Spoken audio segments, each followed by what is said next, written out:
안녕하세요. 영남탐정사무소입니다. 오늘 비가 많이 오네요. 제가 오늘 말씀드릴 부분은, 이제, 여러분들이 항상, 이런 흥신소를 찾으시는 분들이 항상 고민되는 부분, 의뢰 전에 항상 고민되는 부분이 있습니다. 어떤 업체를 선정해야 될까? 이런 부분을 많이 고민들 하시는데요. 일단 보통은 대개의 경우 이렇습니다. 저희가 상담했던 경험을 토대로 말씀드리자면 대부분의 사람들이 이제 의뢰를 고민할 때 처음에 이제 내 스스로 이런 일들을 처리할 수 있을지 그런 부분 때문에 흥신소에서 하는 일들을 내가 스스로 할 수 있을지 지인을 통해 가지고 도움을 받아 가지고 할 수 있을지 이런 거를 고민해 보시는 분들이 대부분이에요. 그렇기 때문에 이제 그런 경우에 그런 고민을 하고 계시다면은 사실은 뭐 어느 정도 똑똑하고 능력 있는 친구가 그런 부분을 도와준다고 하면은 나쁠 건 없습니다. 하지만 조금 신중하게 생각해 보셔야 돼요. 이게 이런 경험이 많이 있는 친구가 있을 리가 없잖아요. 이게 경험이 중요하다 하는 게 저희도 서브 탐정들, 이제 신입 탐정들 같은 경우는 보통 시행착오를 조금 거칩니다. 뭐 추적하다가 놓치는 경우도 굉장히 많이 발생하고요. 그리고 이제 뭐 괜히 티가 나서 대상자한테 발각이 돼서 그래가지고 오히려 더 상황을 악화시키는 경우가 생길 수 있습니다.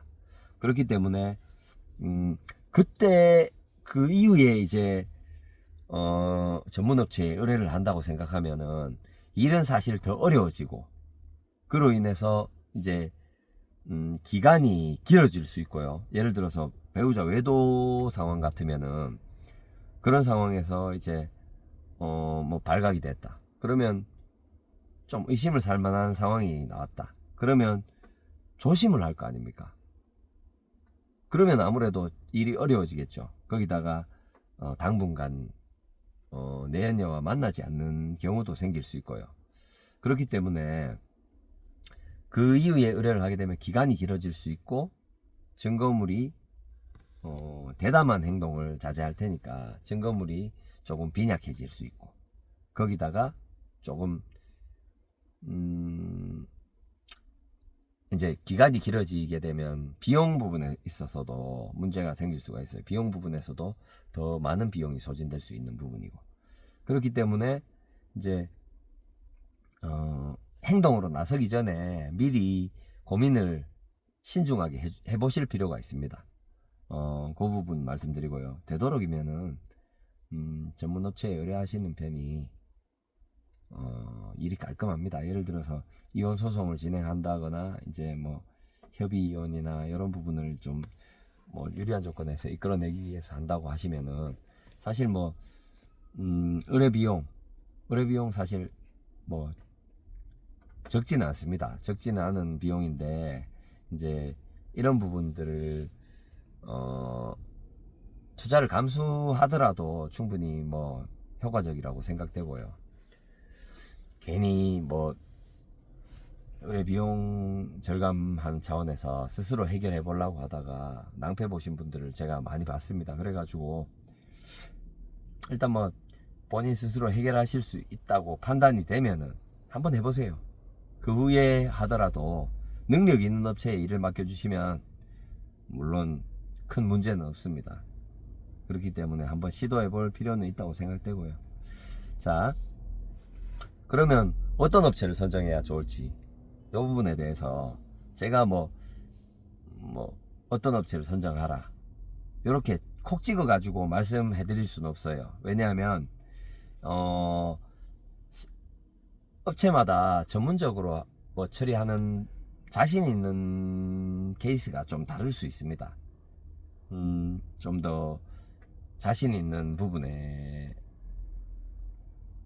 좀 특화되어 있는 업체들이 있기 때문에 그런 부분은 정확하게 말씀을 못 드려도 최소한 저희가 말씀드리고 싶은 부분은 이제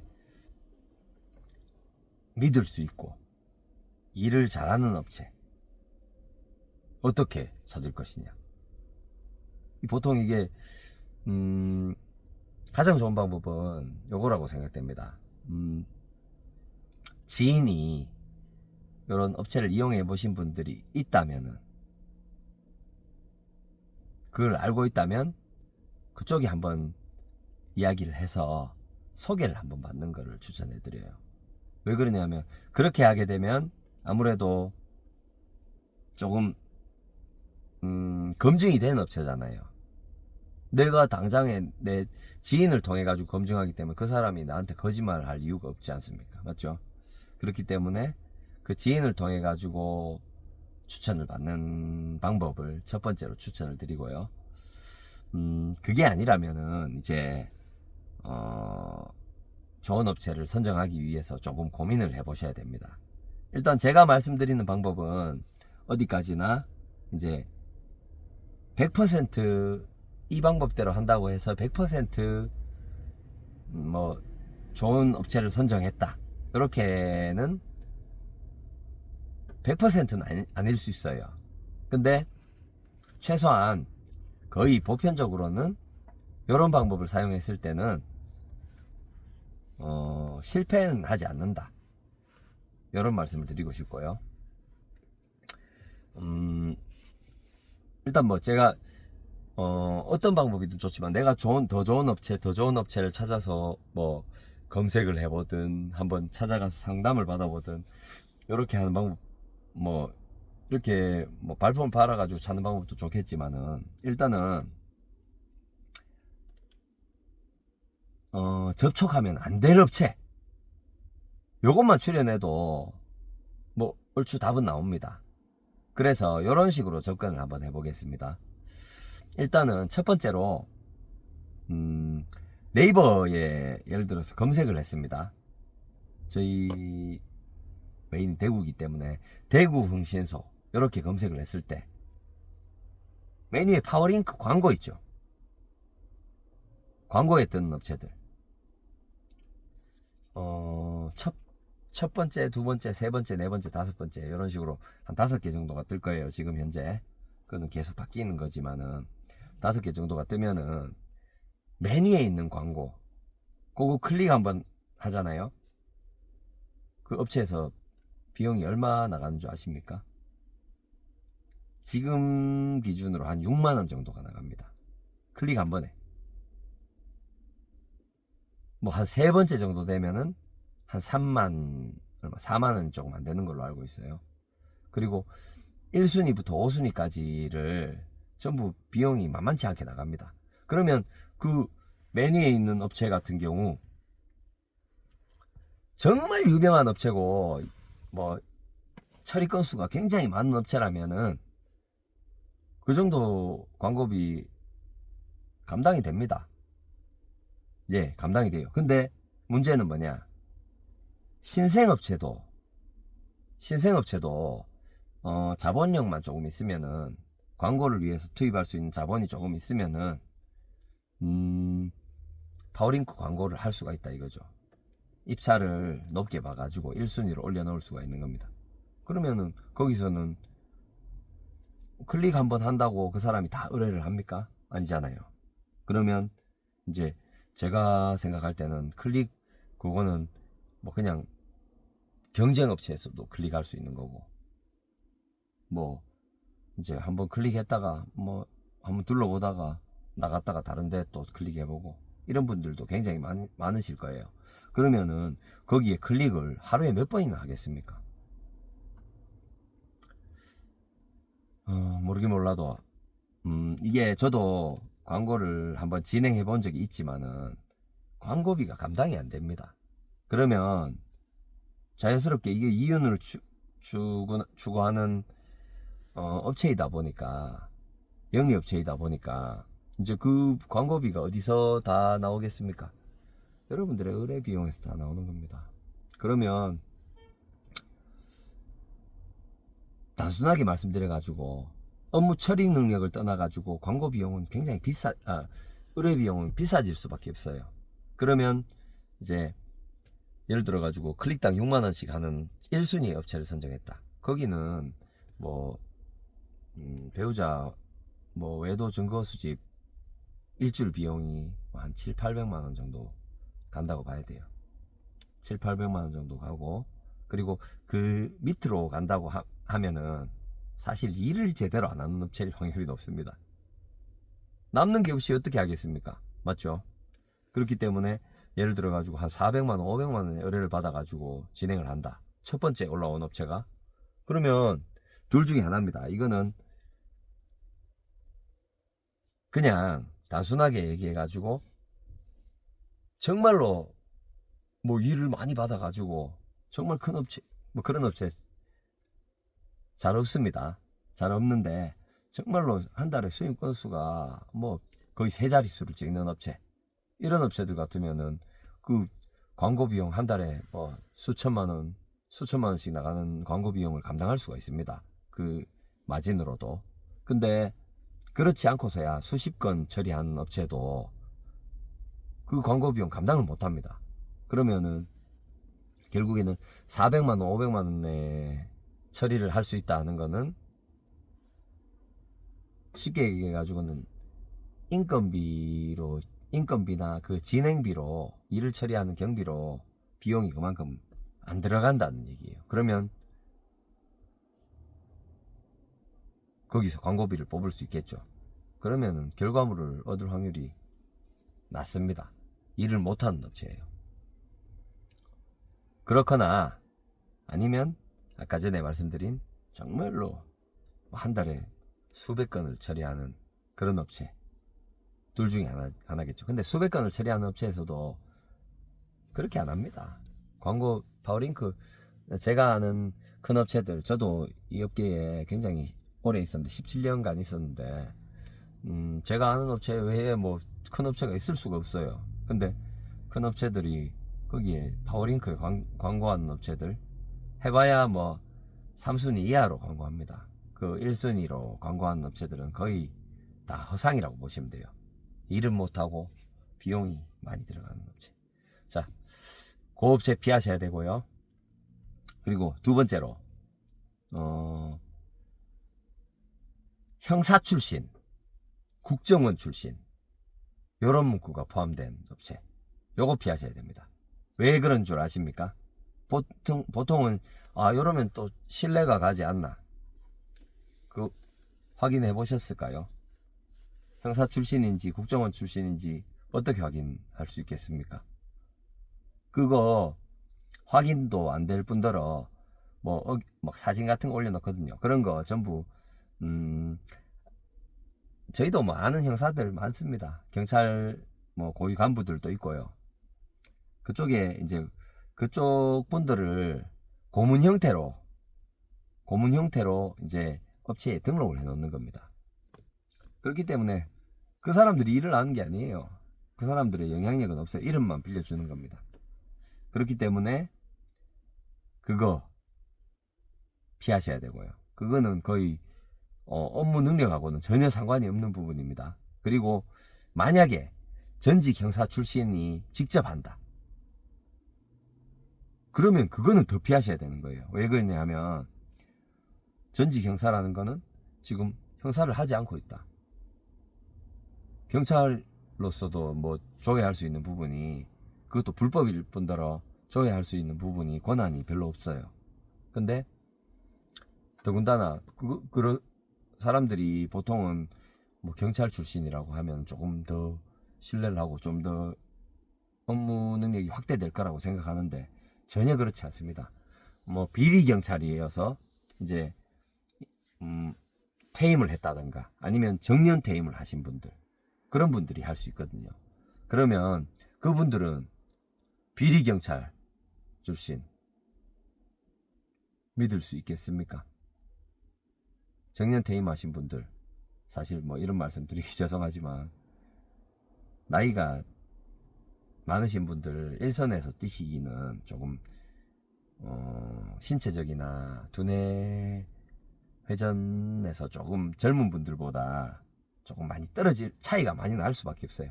그렇기 때문에 그런 업체 피하시고, 그리고 세 번째로 피하셔야 될 업체, 탐정. 이게 법제화가 이제 뭐 지금은 우리나라는 공인 탐정이 아닙니다. 공식 국가에서 발급하는 자격증도 없고요. 그리고 그런 자격증으로 인해 가지고 뭐 권한이 없습니다. 탐정들한테. 그렇기 때문에 권한은 탐정들이 스스로 만들어내야 되는 거예요. 이 자격증 민간에서 발급하는 겁니다. 없으면 도태되기 때문에. 저도 이 일을 오래 해왔지만 이게 생기고 저도 자격증을 따긴 땄습니다. 근데 이걸 내세우지는 않습니다. 의미가 없거든요. 탐정 자격증 있으면 뭐합니까? 그거 어디 내밀어 가지고 이거 뭐 CCTV 한번 조회해 보겠습니다. 누가 동의를 해줍니까? 경찰 공무원증 내밀어도 요즘 뭐 의무적으로 제시해야 되는 게 아닌데, 그렇잖아요. 영장이 없으면은 그거 안 되는 거예요. 그렇기 때문에 이제 탐정 자격증이라는 거는 왜 피해야 되느냐, 그러면 있으면 좋지 않냐 이렇게 생각할 수 있잖아요. 근데 탐정 자격증, 요거 탐정협회, 요거는 피하셔야 되는 겁니다. 왜냐하면 탐정협회가 어떤 식으로 운영을 하냐면, 탐정협회는 이제 자격증을 돈을 받고 발급을 해줍니다. 교육을 뭐 간단하게 진행하고 발급을 해주는데, 그 자격증을 발급을 해줌으로 인해 가지고 그 자격증 받은 사람들은 자기 라인이 되는 거예요. 거의 대부분. 저희처럼 뭐 기존에 흥신소를 하고 있던 분들이 이제 자격증을 취득하는 경우를 제외하고는, 그런 경우도 있지만은 뭐 그런 경우를 제외하고는 이제 나머지는 자기 라인으로 그렇게 끌어들이는 겁니다. 그러면 끌어들인 직원, 그분들 각자 자기 연고지에 가가지고 탐정사무소를 개소합니다. 일이 당장 들어오겠습니까? 개인적으로 아까처럼 그 파워링크 클릭당 6만원씩 광고하겠습니까? 어지간해서 그렇게 못하거든요. 어떻게 됐느냐? 어떻게 하느냐? 그분들은 탐정협회에서 콜센터식으로 굉장히 큰 업체인 것처럼 홍보를 해가지고 의뢰를 받습니다. 상담을 하고 의뢰를 받아요. 그러면 그 의뢰받은 일을 각 지역에 뿌려주는 겁니다. 자기들한테 자격증 따는 그런 친구들한테, 신생업체한테. 일처리 능력 되겠습니까? 안 되는 경우가 많습니다. 그렇기 때문에 근데 중간에서 콜센터식으로 광고하고 운영하는, 중간에서 공짜로 그렇게 해주겠습니까? 아니겠죠. 분명히 중간 수수료가 있다. 그러면 인건비나 진행비는 뻔한데, 그 콜센터에서, 탐정협회에서 중간 수수료를 떼면 실질적으로 그 안에 광고비하고 이런 것도 다 들어가야 될 건데, 이제 중간 수수료가 적지는 않습니다. 그렇기 때문에 뭐 기본 정상적인 의뢰 비용에서 뭐 제가 볼 때는 최소 100만원 정도는 더 붙는다고 보시면 됩니다. 거기다가 신생업체에서 일을 처리하고요. 그렇기 때문에 탐정협회 그쪽은 피하시는 게 좋습니다. 자, 그러면 어떤 업체를 선정하셔야 되느냐? 이제 제대로 된 업체를 선정 안 되는 거는 제가 미리 말씀을 드렸고요. 아까 하나 더 추가로 말씀드리자면, 선불로 받는 업체 피하세요. 사기일 가능성도 있고, 이게 보통은 후불제라고 하면 전액 후불은 아닙니다. 이제 계약금을 받거든요. 계약금을 어느 정도 받고 진행을 하는데, 이제 무조건 그렇게 하는 업체를 이용하시지, 선불로 다 받는 업체는 뭐 최악의 경우 사기일 수도 있고, 그런 일은 잘 없지만 그런 확률도 있다는 말씀을 드리고 싶고요. 그리고 일 처리 능력에 있어 가지고 조금 이미 돈을 다 줘놓은 상태면은 조금 아무래도 심리적으로 그런 게 있잖아요. 심리적으로 그런 부분이 작용할 수 있기 때문에 그런 거는 피하시는 게 좋습니다. 일단 뭐 사기 업체 이런 거 걱정 많이들 하시는데 그런 업체는 거의 없다는 거를 말씀드리고 싶습니다. 요즘 시대에 돈 몇백만 원 벌자고 그런 걸로 사기치고 이런 분들 없어요. 물론 완전히 없다고는 단정을 못 짓겠지만 일단 제가 알기로는 거의 존재하지 않습니다. 그렇기 때문에 뭐 최소한 사기업체는 걸릴 확률이 별로 높지 않다는 거. 그마저도 피하려면 선불제만 피하시면 된다는 거. 요거를 말씀드리고 싶습니다. 일단 그리고 어떤 업체를 선정해야 되느냐. 지금까지 안 되는 거는 설명을 드렸고요. 어떤 업체를 선정하면 좋을지 그 부분은 다음 영상에서 제가 말씀드리도록 하겠습니다. 일단 마지막으로 저희 영남탐정사무소에서는 지금 3호점 창원에 3호점 오픈 기념 행사로 이제 이벤트를 두 가지 진행하고 있습니다. 비용적으로 조금 도움이 되실 수 있는 부분이기 때문에 한번 앞에 영상 한번 저희 채널 오셔가지고 영상 참고해 보시고 문의 한번 주시면 좋겠고요. 다음 영상에서 그러면 마저 말씀드리도록 하겠습니다. 감사합니다.